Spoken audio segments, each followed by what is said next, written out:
Assalamualaikum, anda sedang menonton Sekilas Fakta 14 November 2022 bersama dengan saya Nur Syihan Muhammad Amin.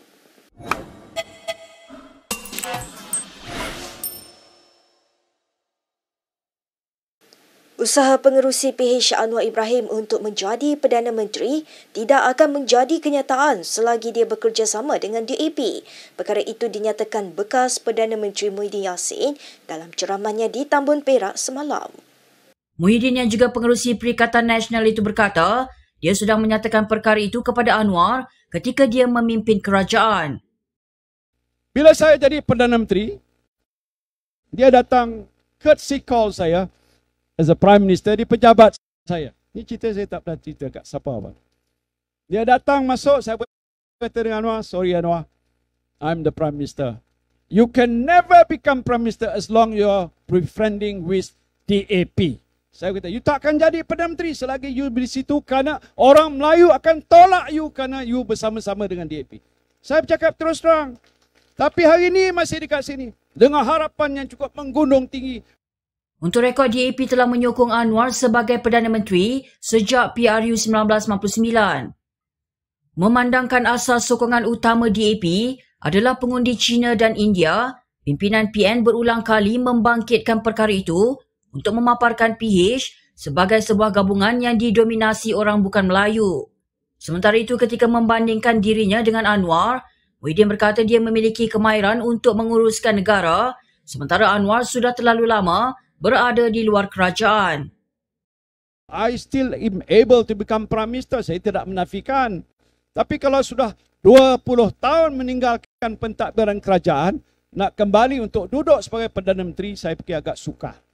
Pasal nak memahami dasar tindakan. Saya faham itu. Kalau tidak ada pengalaman-pengalaman yang agak tertentu untuk menguruskan negara, kita berhadapan dengan risiko yang besar. Kalau dengan keadaan sebegitu, masalah utama rakyat tadi tak mungkin dapat selesai dalam tempoh secepat yang rakyat mahu. Baik, sementara itu Anwar menyelar dasar kerajaan yang berpihak terhadap kartel yang memonopoli import beras dan mengaut keuntungan besar tanpa memikirkan nasib pesawah. Menurutnya, perkara itu akan diubah kepada dasar yang lebih berpihak kepada golongan pesawah jika dilantik menjadi Perdana Menteri. Berucap di Kulim Bandar Baru Kedah malam tadi, Anwar turut mengkritik dasar kerajaan sebelum ini yang tidak mampu membela nasib golongan pesawah, khususnya melibatkan hasil pengeluaran padi negara. Tak ada, Muhyiddin buat, tak berani. Usman Sabri lagi tak berani. Sudah, bagi kita insya-Allah amanah ini, saya akan tukar kartel ini, pastikan import beras dipulangkan untungnya kepada penanam padi.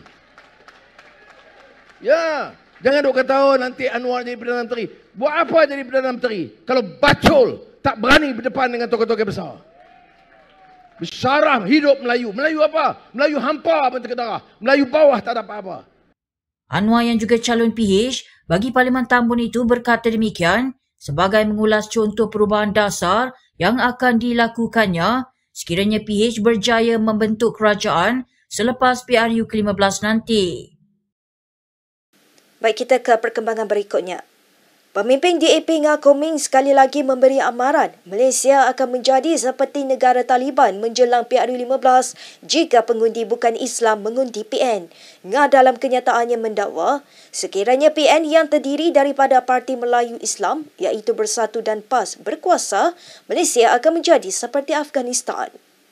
Ketua DAP Perak itu turut mendakwa dasar pelampau yang diketengahkan oleh PAS mengenai perjudian, arak, konsert serta pengasingan lelaki dan wanita itu mengancam nilai sekular dan kepelbagaian budaya negara. Tambahnya lagi, dasar ini akan menceroboh kebebasan orang bukan Islam serta membawa kepada penghijrahan pelabur asing yang seterusnya memberi kesan kepada ekonomi. Pada tahun 2019, Ngah yang merupakan timbalan speaker ketika PH masih mentadbir telah mendapat kecaman dari PAS atas dakwaan yang sama. Susulan itu, pemuda PAS telah mengugut untuk mengadakan perhimpunan besar-besaran jika dia tidak memohon maaf, tetapi dia enggan berbuat demikian. Kenyataan terbaru NGA itu dibuat susulan Timbalan Presiden PKR Rafizi Ramli meminta orang bukan Melayu dalam PH untuk mengelak daripada mengkritik atau mempersendakan pemimpin Melayu kerana ia akan membolehkan pesaing gabungan itu memutarbelik isu itu untuk keuntungan mereka. Ubat gigi Zaitun membantu nafas lebih segar dan gigi lebih putih. Ubat gigi Zaitun untuk seisi keluarga. Zaitun, gunakan tanpa was-was. Timbalan Presiden PKR Rafizi Ramli memaklumkan akan membuat laporan polis terhadap PAS berhubung kenyataan menghasut seorang pemimpinnya semasa berkempen. Ini susulan ucapan Ketua Pemuda PAS C, Muhammad Syahiful Muhammad Nasir sebelum ini yang menyatakan pengundi yang memilih PH dan BN akan masuk neraka. So I will make a police report not only to Syahiful Nasir but also to the leadership of PAS for their collective and shared responsibility for allowing campaigns that borders cultivating hatred towards others. And it is time that this issue should not be let off just like that. Tambah Rafizi adalah membimbangkan apabila PAS enggan bertanggungjawab walaupun kenyataan tersebut dibuat atas pentas mereka. Terdahulu Syahiful dalam kenyataannya menjelaskan dia bertanggungjawab atas ucapan tersebut dan telah memohon berehat daripada jawatan yang disandangnya. Sementara itu Rafizi berterima kasih kepada pihak polis atas tindakan proaktif mereka untuk memulakan siasatan terhadap Syahiful. Dua pemimpin tertinggi PN menjarakkan diri mereka daripada kenyataan provokatif pelakon Zul Huzaimi yang berhasrat menyembelih kafir harbi di Malaysia. Bercakap kepada pemberita semalam, Ketua PN Perak Ahmad Faizal Azumu berkata dia tidak merelakan kenyataan sedemikian. Terdahulu selebriti itu menyatakan golongan kafir Dimi harus dilindungi kerana menyokong pemerintahan Islam, tetapi layanan sama tidak perlu diberikan kepada golongan kafir harbi. Berucap di Kemaman pada 4 November lalu, Zul berkata dia berhasrat menyembelih kafir harbi dan hanya undang-undang yang menghalangnya daripada berbuat demikian. Yang harbi ni, tak erti bahasa ni, apa ni? Kalau saya ni ikut darah panah saya, banyak dah saya sembelih. Sungguh, sama juga dengan saudara-saudara di bawah, betul tak? Sebab kita fikir ada undang-undang di negara kita. Sementara itu, Pesuruhjaya PAS Kedah Muhammad Sanusi Matno turut menolak kenyataan berkenaan dan berkata individu itu tidak boleh dilihat mewakili parti kerana dia bukan pimpinan atau ahli PAS. Tambahnya, PAS juga tidak memaksa orang bukan Islam mengikut undang-undang Islam merujuk kepada 32 tahun pemerintahan parti itu di Kelantan. Berita seterusnya.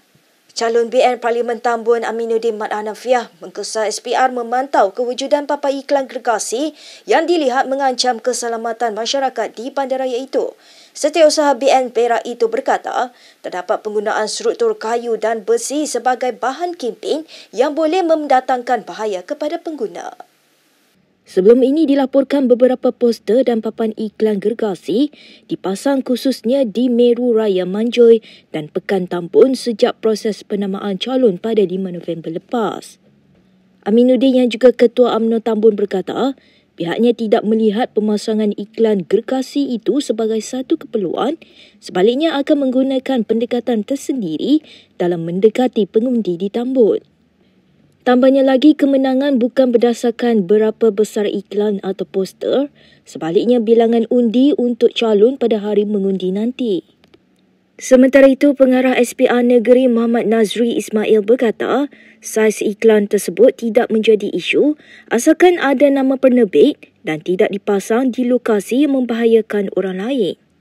Selain itu, kandungan juga tidak boleh berbentuk provokasi atau fitnah kepada individu.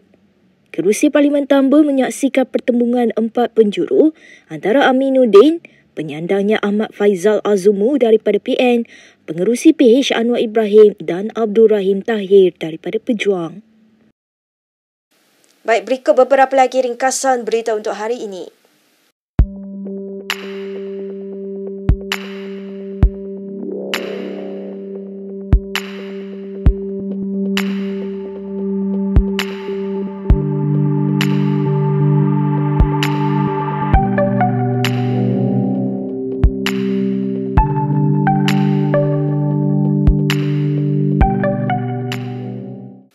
Sekian sahaja daripada saya, Nur Syah Mama Amin untuk Sekilas Fakta. Untuk lebih banyak berita, anda boleh melayari kinitv.com.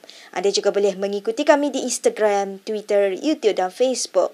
Salam hormat dan jumpa lagi.